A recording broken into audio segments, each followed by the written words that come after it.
내 부모를 즐겁게 하며 너를 낳은 어미를 기쁘게 하라. 아멘. 이제 오영택 담임 목사님께서 부모를 즐겁게 하라라는 제목으로 말씀을 전하실 때 큰 은혜 받으시기 바랍니다. 아멘. 우리 옆에 분들하고 인사하겠습니다. 사랑합니다. 반갑습니다. 행복하세요. 행복하세요.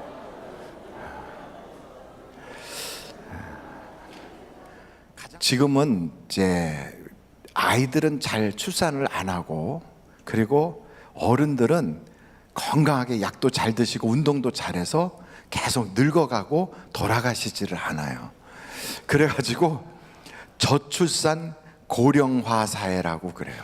근데 저출산 고령화 사회라고 하는데, 고령화라고 하는 것은 65세 이상 인구가 7% 될 때가 고령화래요. 그런데 그것을 넘어서 14%가 되면 고령화가 아니라 고령사회가 된대요. 그런데 우리나라는 14.3%예요. 그러니까 고령사회가 된 거예요. 그러니까 고령사회가 되는, 그러니까 고령화에서 고령사회가 되는 그 기간이 기껏해서 한 15년 정도밖에 안 걸렸어요. 그러니까 7%에서 14%로 2배로 올라가는데 한 15년밖에 안 걸린 거예요. 일본은 5명 중에 한 분이 70세 이상이에요. 그러니까 일본은 얼마나 고령사회인지. 그래서 일본의 그 노인 문제가 아주 심각하다고 그러잖아요. 근데 그 이야기가 남의 이야기가 아니라 우리 사회의 이야기가 된 겁니다. 그래서 우리 사회에 이 문제가 어떻게 이어지냐면, 노령 인구가 자꾸 이제 많아지다 보니까 국가 예산도 그런 그 노인들에게 이제 많이 쓰게 되는 노령 복지에 많이 투자를 할 수밖에 없게 된 거거든요. 우리 이제 베이비붐 세대라든지 그 전후 세대나 이런 분들이 사실은 노후 대책이 거의 안 돼 있어요. 우리나라는 자식이 재산이에요. 그러니까 자식 다 키우는 데다가 모두 다 투자를 하셨어요. 그러고 나서 남은 거는 아무것도 없어요. 그냥 살고 있는 집 한 채 가지고 있어도 성공한 사람이고요. 그나마도 없는 경우도 허다하다고요. 아이들 결혼한다 그러면 집 빼가지고 전세로 옮기고, 또 두 번째 아이 결혼한다면 그 전세 빼가지고 사글세로 옮기고, 이게 우리의 보통 모습이잖아요. 그러다 보니까 노인들에 대한 그 복지를 하지 않으면 안 될 만큼 아주 우리나라 사회가 급해진 거예요. 그렇게 돼서 노인들에 대한 복지의 예산을 쓰다 보니까 상대적으로 청년들이 그 예산 편중이 적어지고, 그리고 청년들의 일자리를 노인들에게 빼앗기게 되니까, 그래서 세대 간의 갈등이 아주 심해진 거예요. 그래서 노인들을, 청년들이 이제는 어르신들을 이렇게 공경하는 그런 사회 분위기가 싹 없어졌어요. 동방예의지국이라고 하는 이 대한민국 땅에서 노인들에 대한 공경하는 그 모습이 없어지고, 이제는 노인들을 마치 무슨 그 짐짝 취급하듯이 하고 하나의 무슨 부담으로 여기고 막 이런 사회가 돼가지고 노인분들이 참 서글퍼지는 거죠. 그래서 우리가 공개가 되고 있지 않지만 노인 자살률이 OECD 국가에서 거의 1등을 하고 있어요. 노인분들이 자살을 하는 거예요. 여러분, 옛말에 3가지 3대 거짓말이 있어요. 처녀가 시집 안 가겠다는 거짓말. 두 번째, 노인들이 빨리 죽고 싶다는 거짓말. 셋째, 장사꾼이 손해보고 판다는 거짓말.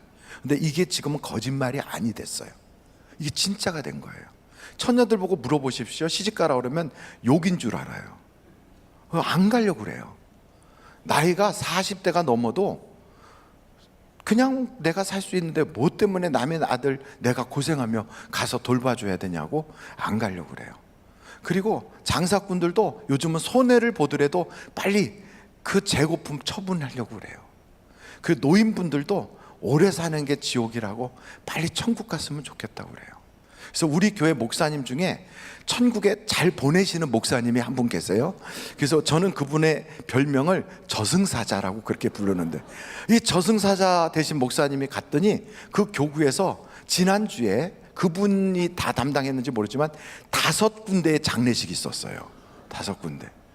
여러분 요즘 잘 안 돌아가시는데 5군데 장례식 있었어요. 혹시 그 목사님은 우리 교구로 보내달라고 하시는 그런 분이 계시다면 제가 보내드릴 수도 있을지 모르겠어요. 이 정도로 이게 우스갯소리가 됐잖아요. 여러분, 이게 그런데 보통 문제가 아닌 거예요. 그러다 보니까 노인들에 대한 공경심이 없어져서 마음속에서부터 불만이 가득한 거예요. 근데 한번 여러분 좀 생각을 하면서 살아볼 필요가 있어요. 우리가 누리고 있는 전 세계에서 10대 강국으로서 누리는 그 인프라와 그 문화적인 혜택과 그 복지 혜택을 여러분 한번 생각해 보십시오. 여러분들이 내는 세금이 어느 정도 되는지 모르지만 내가 내는 세금으로 공무원 월급 주고 경찰관들, 소방수들, 또 청소하는 분들 다 월급 주고, 그리고 내가 급할 때 119 그냥 불러댈 수 있고, 내가 저 산속이나 어디 가서 어려운 일 당하면 나를 위해서 헬리콥터도 뜨고, 그리고 우리 집에 무슨 문제가 생기면 개인 경호업체에서 오는 것하고 비교가 안 되도록 3분 이내에 경찰서에 있는 경찰관이 달려와요. 그래서 요즘은 경찰관들이 그래요. 당신을 위한 시민의 지팡이 경찰관이 3분 안에 도착합니다. 막 이런 서비스를 하고 있어요. 그리고 여러분 집 앞에 문 앞에까지 깔끔하게 청소를 다 해줘요. 여러분이 내는 세금 가지고 이게 가능할까요? 얼마씩 내고 계세요? 여러분이 내는 세금 가지고 이런 서비스가 가능하냐고요. 얼마를 내야 내가 그 외부로부터의 공격을, 침략을 막아내주고, 나를 치안적으로 범죄로부터 지켜주고, 그리고 어려운 일이 생기면 급하게 병원으로 막 무료로 이렇게 119 불러갖고 그냥 옮겨주고, 그렇게, 그리고 나의 그런 안전도 지켜주면서 그렇게 해줄 수 있는 그런 서비스를 다 받으려면 여러분 얼마 정도가 있어야 서비스를 받을 수 있습니까? 사실은 우리가 내는 세금이 어떤 분은 몇백만 원, 또 사업하는 분은 1,000만 원, 2,000만 원, 더 많이 내시는 분들도 계시겠지만 대부분은 몇십만 원이라고요. 근데 그 돈 가지고 그게 가능할까? 가능합니까? 가능하지 않잖아요. 그거 가지고 어떻게 해? 그리고 우리는 종종 그래. 내가 내는 세금 가지고 공무원들 월급 줬어. 안 그래요. 공무원들 그 돈 가지고 월급 받으면 못 살아요. 그러니까 그 공무원들과 경찰 공무원, 청소하시는 분들이 다 그럼 누가 먹여 살리느냐? 이분들이 다 대기업이 내는 세금 가지고 먹고 살아요. 사실은 우리가 내는 세금 가지고는 턱도 없어서 부자들이 내는 세금 가지고 먹고 사는 거예요. 사업하는 분들, 크게 사업하는 분들. 근데 이분들이 한 번 세금 냈다고 이게 갑자기 이렇게 되는 게 아니라 우리나라 해방되고 나서 70년 이상 그게 꾸준히 쌓여진 것이 오늘 우리가 사는 이 사회를 만들어 놓은 거예요. 그걸 아십니까? 그러니까 우리가 지금 누리고 있는 이 모든 서비스들, 우리가 지금 이렇게 편안하게 된 것들이 그냥 이루어진 게 아니라요, 그 70년 이상 그 우리의 부모 세대, 또 우리의 선배 세대, 우리 삼촌 세대들이 쫙 그걸 쌓아가면서 결국은 그걸 오늘 여기까지 오도록 우리에게 혜택이 주게 된 거예요. 그게 쌓인 거예요. 그 사람들은 6.25 사변을 겪었고요, 월남에 가서 전쟁도 했고요, 그리고 이란에 또 중동에 가서 그렇게 고생도 했고요. 그리고 그들 중에는 저 독일에 가서 석탄 광부로도 가고, 간호사로 가서 독일 사람들 돌아가신 시체에 그 몸에다가 알코올 솜으로 닦아대고, 이런 일을 해가지고 그 돈이 모아져서 오늘 우리가 누리는 이런 인프라가 다 이루어진 거예요. 고속도로가 놓아지고, 그리고 우리가 살기 편한 사회 복지를 이루게 된 거예요. 그래서 여러분, 사실은 그렇게 노인 세대를 보고 짐짝처럼 여기고, 왜 저 사람들이 우리가 받아야 될 혜택을 다 가져가나 이렇게 여길 것이 아니라 고마운 분들이다.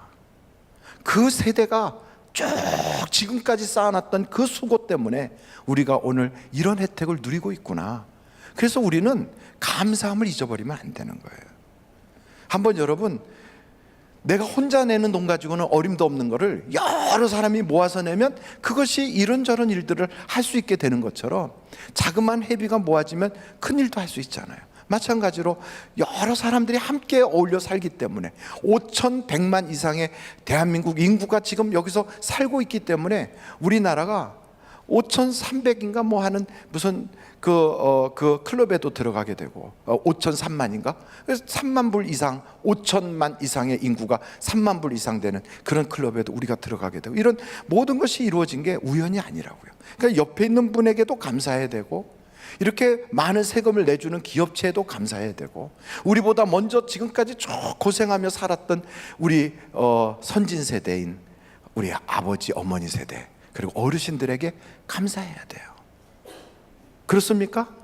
아니면 제 말이 아닌 거라고 생각하면 고개를 팍 숙이시고, 제 말이 그래도 그럴듯하다고 여기시면 고개를 들고 옆에 분들한테 같이 살아줘서 감사합니다 한번 인사를 해봐야 되지 않겠어요? 옆에 분들한테 참 이 시대에 같이 살아줘서 감사합니다.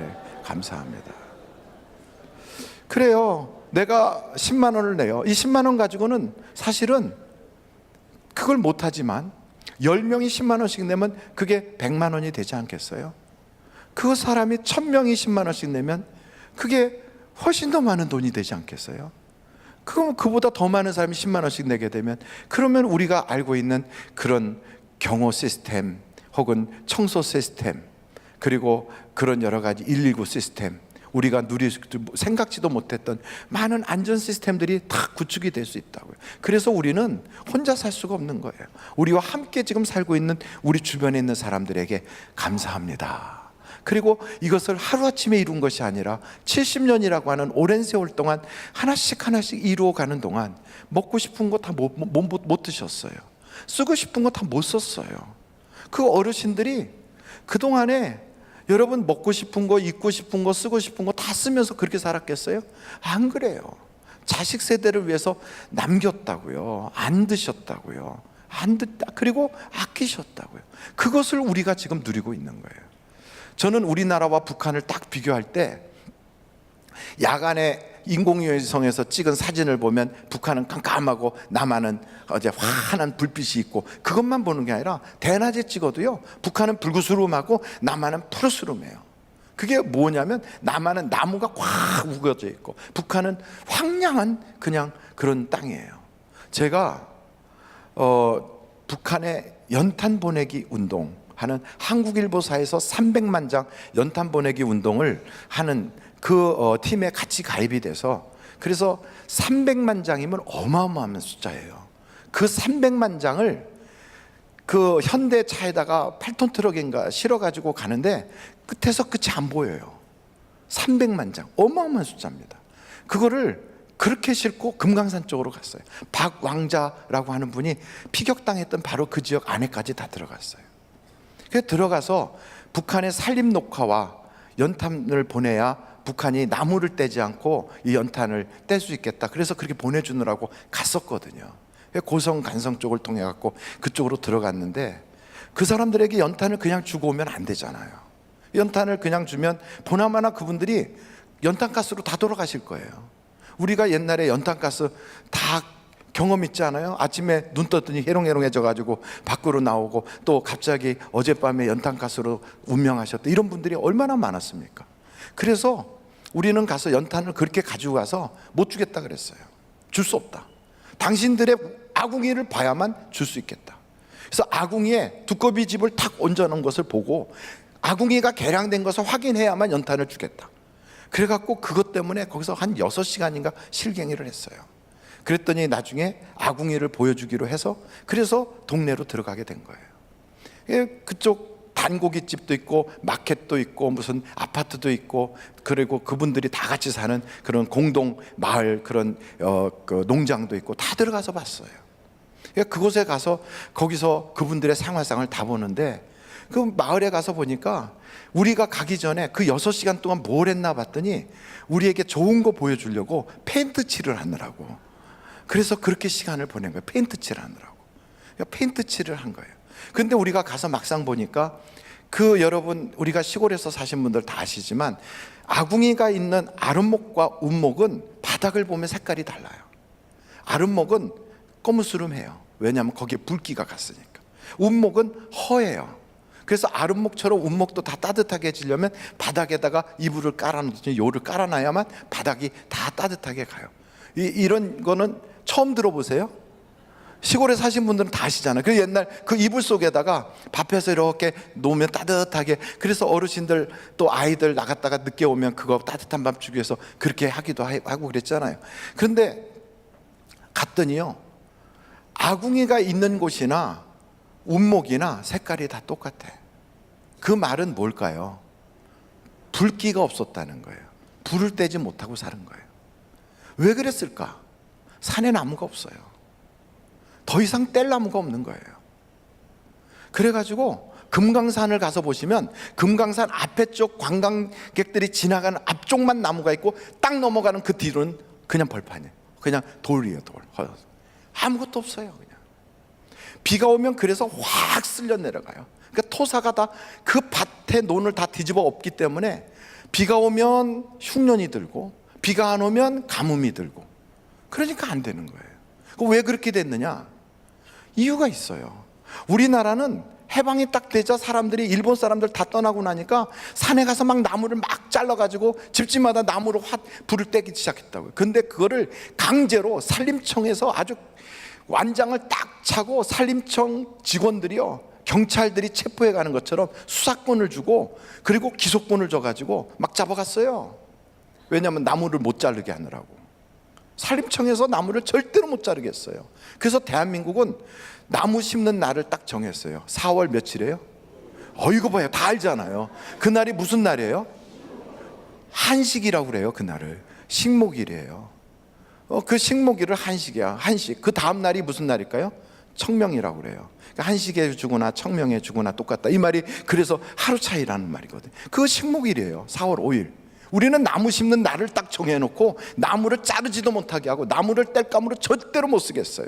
그리고 구공탄이라고 하는 석탄을 찍어내기 시작한 거예요. 그리고 우리나라는 조개탄을 해갖고 아이들이 화덕 속에서 옛날에 그래갖고 불을 뗐어요. 그 얼마나 힘들었겠어요. 얼마나 비싼 돈을 들였겠어요.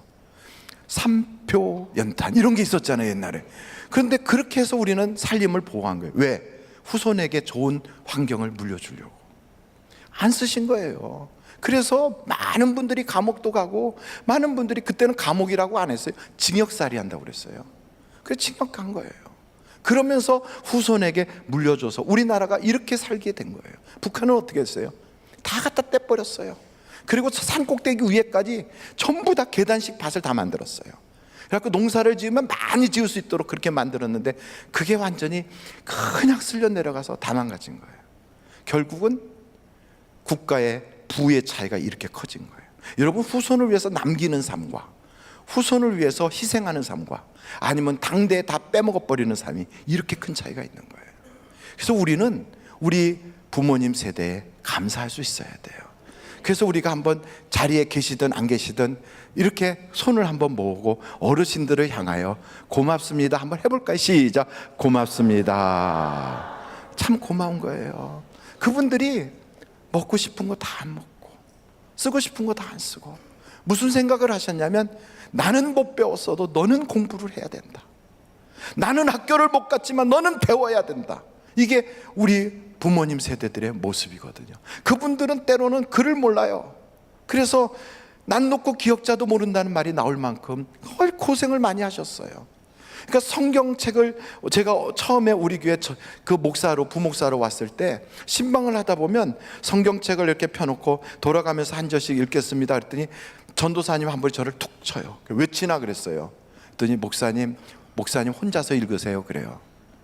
그래서 제가 혼자서 읽었어요. 나중에 나오면서 왜 그랬어요 그랬더니 글을 모르시는 어르신도 계십니다 그래요.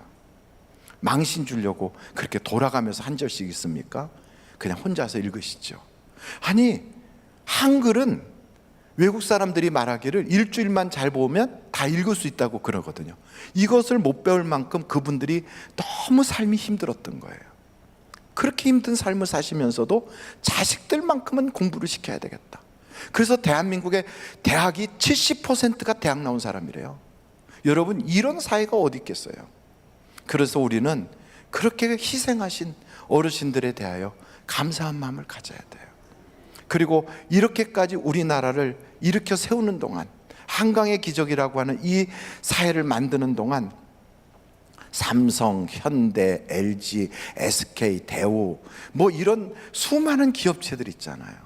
이 기업체들 우리가 그냥 재벌이라고 막 욕할 게 아니라 그런 회사들이 있기 때문에 직장 취업이 되고 그들의 하청을 받아서 움직이는 중소기업이 생기고 거기에 취업하고 얼마나 많은 사람들이 살 수 있도록 그렇게 됐습니까? 거기서 내는 세금이 비록 많은 세금을 그분들이 많이 내줘서 우리나라 비행기도 그렇게 F-35 이런 게 막 날아다니고요. 얼마나 기가 막힙니까? 그리고 우리나라도 다른 나라가 부러워하는 그러한 배도 다 만들고, 그러니까 아대만의 기적이 일어나는 그곳에서 헬기를 가지고 그 총을 맞았던 선장을 그대로 구성해 가지고 저 병원에서 그대로 수술도 할 수 있고, 이런 놀라운 깜짝 놀랄 만한 선진 국가를 우리가 이룩하지 않았습니까? 그래서 우리는 그런 기업체를 보고 에이 그 부자들 저 망해버려야 돼, 나쁜 것들이라고.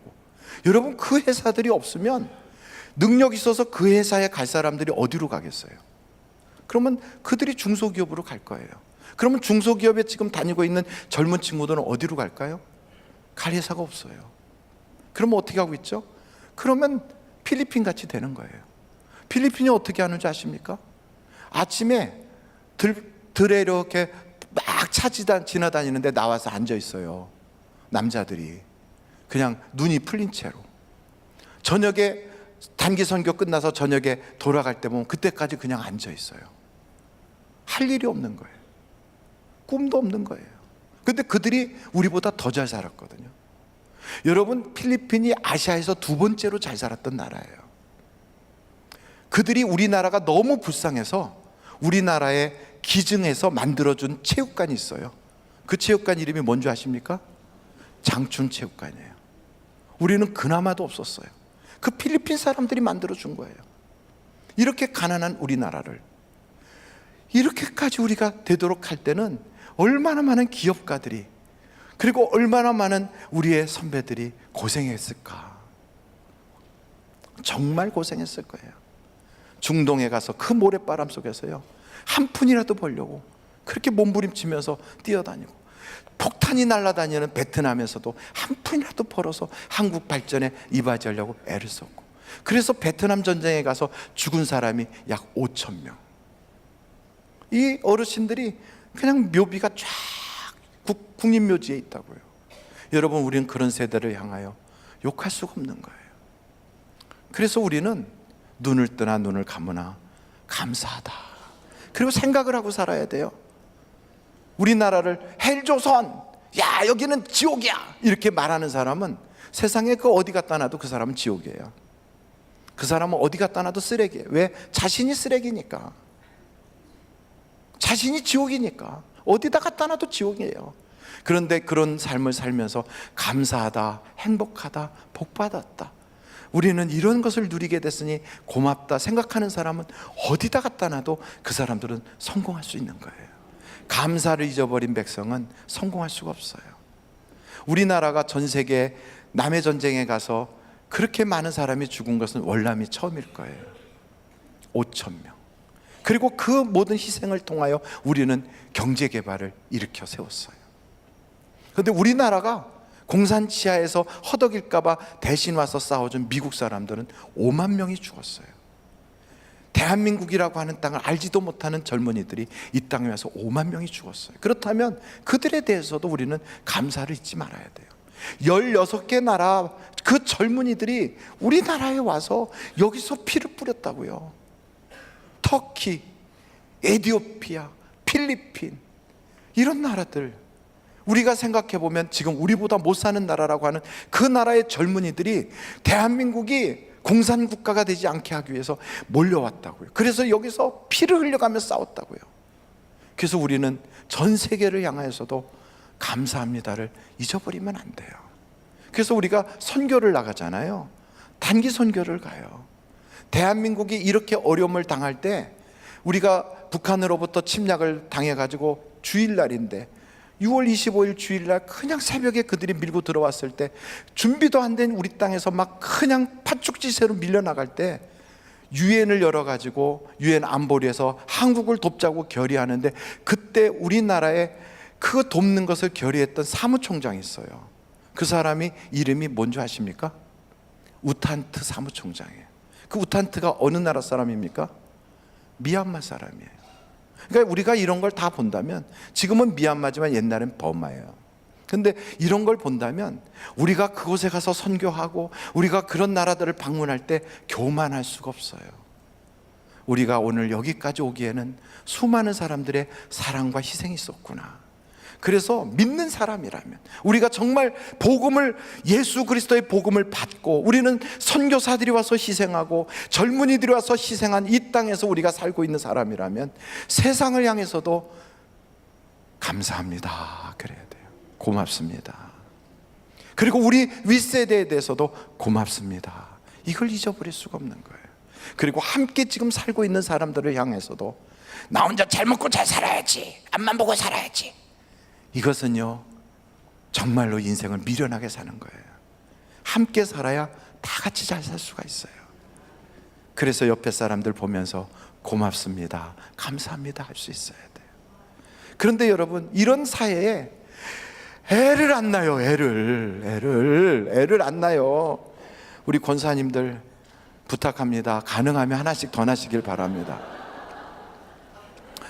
어떻게 하겠어요? 젊은이들이 안 나는데. 이제 이런 얘기를 해요. 지금 젊은 아이들이 지금 너무 귀해요. 우리나라의 홍천인가 하는데, 홍천, 거기는 노인 인구가 23.7%예요. 제일 높아. 그러니까 4명 중에 1명이 노인이에요. 65세 이상이에요, 홍천. 그러니까 여러분, 그런 사회에 거기 가면 애 울음소리가 거의 없고 막 그러지 않겠습니까? 그런데 이런 참 세상에 애를 안 나니까, 만약에 이런 얘기 하더라고요. 우리나라 전쟁이 나면 엄마들이 총 들고 나갈 거라고. 아들아 넌 뒤에 있어라, 내가 가서 대신 싸울게, 이러고 나갈 거라고 그래요. 그만큼 아이가 귀한 거예요. 자식이 귀한 거예요. 그런데다가 장가도 안 가, 30도 안 가, 40에도 안 가. 옆에 사람 보고 안 간 사람 있으면 자수해서 광명 찾자 그래갖고 다 가세요. 다 가요. 제발 좀 가요. 네, 가요. 가시라고. 권사님들도 가능하면, 요즘요 하나님께서 얼마나 우리에게 은혜를 주셨는지 60에도 낳는 토픽이 나오더라고. 60에 아이를 낳았다. 토픽에 낳았다. 토픽에 60에. 옆에 분한테 어떻게 가능하시겠냐고 물어보세요. 그래서 이제는 이렇게 해야 된다고 그래요. 아이들이 20대 때 난자와 정자를 은행에 보관을 해야 돼요. 20대 때. 그 애가 몇 살에 결혼할지 모르지만 일단 보관을 해야 돼요. 그래 놓고 정 안 가면 대신 엄마가 그거 가지고 나면 돼요. 어떻게 하겠어요? 지금 인구 절벽에 이르렀어. 인구 절벽에. 목사가 웃기는 소리를 다 하는구나. 큰일 난 게요, 지금 5,100여 명이에요. 우리나라가 5,100여 명, 5,100만 이렇게 된다고 그래요. 100만 뭐 이렇게 붙어 있어요. 그런데 이 인구가, 노령 인구가 점점 늘어나니까 14%니까 앞으로 한 20년 30년 뒤에요, 인구가 3천만으로 뚝 떨어져요. 그럼 어떤 일이 벌어지느냐? 공장이 안 돌아가요. 왜? 사람이 없어서. 국방 못 지켜요. 전방부대 나갈 사람이 없어요. 그럼 누가 지키느냐? 그냥 인민군한테 돈 줘서 지키라고 해야 돼요. 오지 말고 대신 그쪽에 그냥 있으라고. 아니 그렇게 하든지, 아니면 저기 중앙 어디죠? 인도네시아나 필리핀이나 이런 데서 남자들 사다가 거기에 경비실 세워야 돼요. 지금 심각한 문제예요. 아이를 낳아야 돼요. 그런데 그 아이를 낳으라고 했더니 글쎄 이렇게 나오는 거예요. 출산휴가를 가려고 그랬더니 눈치 보여요. 아이를 임신했더니 회사에서 그만두래요. 그리고 결혼하면 회사 사내 커플이 생기면 회사에서 눈치를 줘서 어떻게든지 그만두게 만들어요. 지금 이게 사회 전체적으로 가야 되는 방향으로 사회의 이 모든 게 안 따라오는 거예요. 안 따라와요. 이익 때문에, 자기 눈앞에 보이는 이익을 놓칠까 봐 안 따라오는 거예요. 어떻게 해야 되겠어요? 그래서 우리가 교회가 앞장서서 기도해야 되고요. 그리고 사회가 젊은이들에게, 결혼하는 커플들에게 좀 더 많은 혜택이 돌아가도록 우리가 많은 것을 양보할 수 있어야 돼요. 그래서 그들이 아이를 출산만 하면 인생이 팍 펴지도록, 집도 주고 애 양육비도 다 주고 학교도 무상으로 다 공부시키고, 그렇게 되면 공부시키는 그 부담이 없어지니까 그래도 아이를 낳지 않겠어요? 어찌됐든 우리는 미래를 생각해서 후손들에게 좋은 사회를 물려줘야 돼요. 할렐루야. 그렇다면 지금 우리는 무조건 그냥 막 나눠주는 복지를 할 게 아니라 전략을 가지고 집중적인 미래를 바라보는 복지를 할 수 있도록 해야 되고요. 그 일을 위해서 우리 믿는 사람들은 기도해야 돼요. 하나님, 이 땅이 그리 되게 해주세요. 그렇게 산다는 것은 어떤 말을 의미하냐면 우리가 또 한 번 희생하자는 거예요. 나이 먹은 사람들이, 부모 세대가, 우리 세대가 우리 후손들을 위해서 또 한 번 희생하자. 그래서 우리가 누리고 있는 걸 다 누리지 말자. 우리가 지금 쓰는 걸 다 쓰지 말자. 그리고 후손에게 남겨주자. 그것이 미래를 위해서 우리 자녀들이 누리게 할, 부모들이 베풀 수 있는 은혜란 말이죠. 그러려면 우리가 생각하고 살아야 돼요. 생각하고. 어찌됐든 우리는 세 가지로 오늘 말씀을 마무리하려고 합니다. 첫째, 감사하는 사람이 되자는 겁니다. 늘 감사해. 두 번째, 미래를 위해서 남기는 사람이 되자. 남겨야 돼요. 마지막 세 번째, 일하기 싫거든 먹지도 말자. 아주 성경에 나와 있어요. 한번 절따로, 일하기 싫으면 먹지도 말자. 그러니까 놀고 먹는다 이런 생각은 아예 하지 말아야 돼요. 그러니까 놀고 먹는 생활은 노년이 돼도 하지 말아야 돼요. 나이를 먹고 늙으면 더 일을 하자. 그래야 건강해지고 그래야지 행복해질 수 있어요. 한번 성경을 보고 오늘 마치려고 하는데 같이 성경을 찾아보시겠습니다. 데살로니가 후서 3장 10절이에요. 데살로니가 후서 3장 10절.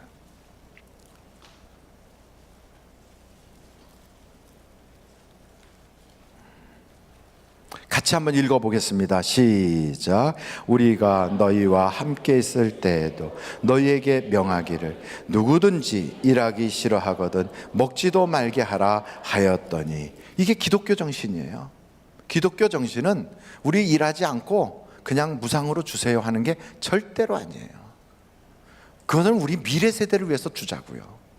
그것은 우리의 후손들을 위해서 우리가 남겨주자고요. 저는 자식이 없어요. 그래서 내가 낸 세금을 전부 다 미래 세대를 준다면 저는 하나도 저한테 오늘 혜택이 없어요. 그러나 그것은 슬픈 게 아니에요. 그건 우리나라의 미래를 생각할 때 행복한 거예요. 행복한 거예요. 그리고 우리 아버지 세대가 또 한 번 희생하자고요. 그리고 우리는 더 일을 하자고요. 우리가 누릴 것도 내려놓자고요. 그러기 위해서 우리는 교회가 깨어 있어야 돼요. 하나님, 이런 정책을 하는 사람들을 우리가 지지할 수 있게 해주시고, 그리고 이런 일을 하는 일꾼들이 이 땅에서 일어나게 하시고, 우리 사회가 정직한 사회가 되게 하여 주셔서 그냥 무조건 무상배급 다 하는 게 아니라 미래를 위해서 다 까먹어버리고 껍데기만 남겨놓는 우리의 세대가 아니라 후손들을 위하여 먹고 싶은 것 안 먹고 쓰고 싶은 것 안 쓰고 물려줄 수 있는 세대가 되게 하여 주옵소서. 이런 마음을 가지고 이 시간 함께 기도할 수 있기를 간절히 바랍니다. 기도하시겠어요?